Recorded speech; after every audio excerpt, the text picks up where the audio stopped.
भौतिक विज्ञान दशम श्रेणी द्वितीय अध्याय अम्ल क्षारक और लवण। आज आम पिलाने अम्ल क्षारक और लवण विषय पढ़ा आरंभ करवा द्वितीय पाठ एवं समस्ते बुझा चेष्टा कर कमेंट माध्यम तार निजर मतामत प्रदान कर पिलाने अम्ल बा एसिड तमें प्राय जानिच तमें लेंबू खाई किंबा बेले बेले एसिड जातीय पदार्थ क्लासरूम बा विज्ञानागार चाखी देखि निश्चित यह केमी लगे ना खटा लगे किंतु क्षार जातीय पदार्थ जेपरी खाइबा सोडा हो किंबा लुगा धुआ सोडा हो एगुड़ा चाखिकी परीक्षा कर देखि निश्चित रूप से जे यह क्षारीय लगे। बेले बेले बेसी खाईदेले जमी खरा बेले मनकर बेसी मांस किंबा भल तरकारी तो स्वाद लगे आम अधिका खाई एवं जहाँ फल आमको अम्ल हो जाए पेटे राग राग कि खटा आकुटी सब आसए जहाँकि यही खट्टा बा एसिड हेबार लक्षण अटे। से समय रे तम बापा माँ निश्चित रूप से देखि खाइबा सोडा किंबा इनो यही पदार्थ गुड़िक खाती अम्लरू उपशम मिली थाए। तो पिला माने ये जो अम्लीय लगिला किंबा क्षारीय लगिला या आमर विज्ञान भाषा जो अम्लर गुण केमिति जानिबा जो केउ पदार्थटी अम्लीय अटे तापाई आमे लिटमस पेपर को व्यवहार करथाउ। यह आमर विज्ञानागार उपलब्ध अटे।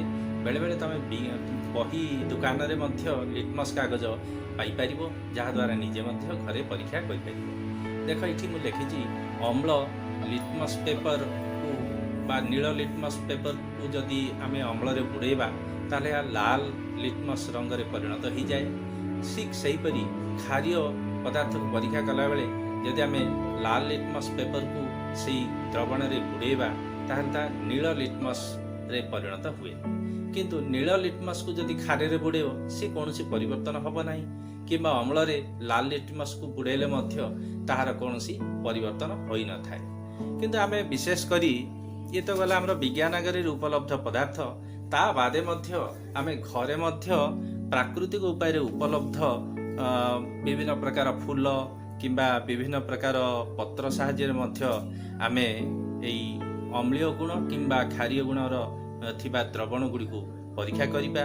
जेमिति आमर नीलहरित रंजक एहा द्वारा तमर जो लिटमस द्रवण प्रस्तुत हो पार।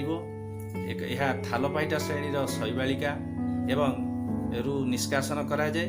थालोपाइटा जातीय शैवाल यही जो नीलहरित रंजक जो लिटमस द्रवण प्रस्तुत करा जाए। विशेषकर यह आम सूचक भाव में व्यवहार करथाउ। जेतेबेले लिटमस द्रवण अम्लीय किंबा क्षारीय नुहे यह वर्ण नील लोहित होइथाए। लाल बंधाकोबी पत्र हलदी एवं केतेक फूल जेमिति हाइड्रांजिया पेटुनिया एवं जेरानियम प्रभृति पाखुड़ा प्रभृति अनेक प्राकृतिक पदार्थ रही जहाँ द्रवण रे अम्ल बा क्षारकर उपस्थिति सूचाई थांती। एगुड़ी को अम्ल क्षारक सूचक कहती किंबा बेले बेले सरल भाव सूचक कारण यह अम्ल किंबा क्षारर उभयर गुण को प्रमाणित करथाए। तेणु या सीधा सड़क सूचक भाव में परीक्षा कर। यह व्यतीत अम्ल क्षारक परीक्षा करने मिथाइल ऑरेंज एवं फेनोल्फथेलिन परी संश्लेषित सूचक गुड़िक आम व्यवहार कर विज्ञानागार।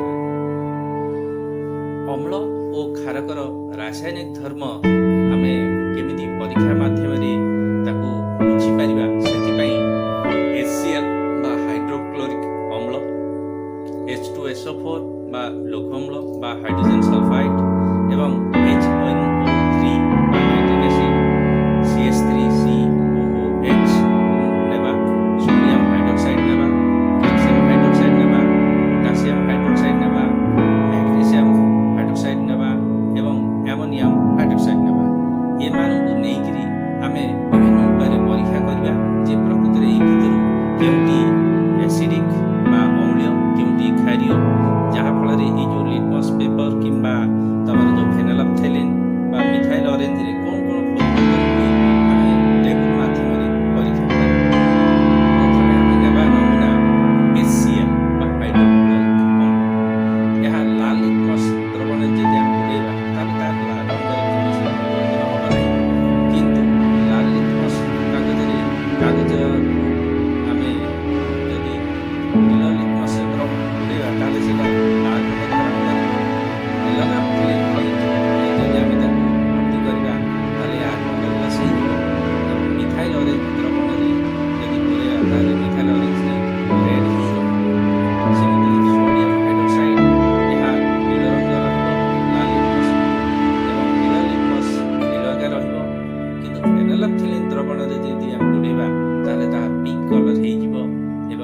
ମିଥାଇଲ ଅରେଞ୍ଜ ଦ୍ରବଣରେ ବୁଡ଼େଇଲେ ତାହା ହଳଦିଆ ବା ୟେଲୋ କଲର ରହିବ।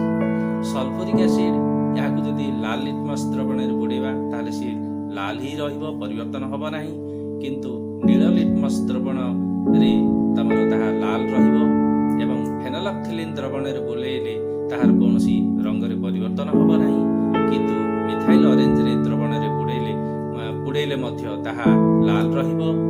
ଠିକ୍ ସେମିତି NH4OH ଗୌଣ ଭାବରେ ନେଇକି ତାକୁ ଯଦି ଲାଲ ଲିଟମସ୍ ଦ୍ରବଣରେ ବୁଡ଼େଇବା ତାହେଲେ ତାହା ନୀଳ ବର୍ଣ୍ଣ ଧାରଣ କରିବ। କିନ୍ତୁ ନୀଳ ଲିଟମସ୍ ଦ୍ରବଣରେ ତାହାର କୌଣସି ପରିବର୍ତ୍ତନ ହେବ ନାହିଁ, ନୀଳ ହିଁ ରହିବ। ଫେନୋଲ୍ଫଥଲିନ୍ରେ ଯଦି ଆମେ ବୁଡ଼େଇବା ତାହେଲେ ତାହା ପିଙ୍କ କଲର ଧାରଣ କରିବ ଏବଂ ମିଥାଇଲ ଅରେଞ୍ଜ ଦ୍ରବଣରେ ଯଦି ଆମେ ବୁଡ଼େଇବା ତାହେଲେ ତାହା ହଳଦିଆ ରଙ୍ଗ ଧାରଣ କରିବ। ତେଣୁ ଆଜି ଆମେ ଏଠାରେ ବୁଝିଲେ ଯେ ବିଭିନ୍ନ ପରୀକ୍ଷା ମାଧ୍ୟମରେ ମଧ୍ୟ ଆମେ କେମିତି ଲାଲ ଲିଟମସ୍, ନୀଳ ଲିଟମସ୍, ଫେନୋଲ୍ଫଥଲିନ୍ ଏବଂ ମିଥାଇଲ ଅରେଞ୍ଜରେ ପରିବର୍ତ୍ତନ ଆସେ କିମ୍ବା ପରିବର୍ତ୍ତନ ଆସେ ନାହିଁ, ସେଥିରୁ ମଧ୍ୟ ଆମେ ଅମ୍ଳୀୟ କିମ୍ବା କ୍ଷାରୀୟ ଗୁଣ ଥିବା ପଦାର୍ଥ ଗୁଡ଼ିକୁ ଆମେ ପରୀକ୍ଷା ମାଧ୍ୟମରେ ଜାଣିପାରିବା। ତେଣୁ ପିଲାମାନେ ପରବର୍ତ୍ତୀ ପର୍ଯ୍ୟାୟରେ ଆମେ ଅନ୍ୟାନ୍ୟ ବିଷୟ ଗୁଡ଼ିକ ପଢ଼ିବା। ଆଜି ଏଠାରେ ରହୁଛି, ସମସ୍ତେ ଭଲ ରୁହ ଏବଂ ଏଇ ପେଣ୍ଡେମିକ୍ ସିଚୁଏସନରେ ନିଜକୁ ସୁରକ୍ଷିତ ରଖି ନିଜେ ଭଲ ଭାବରେ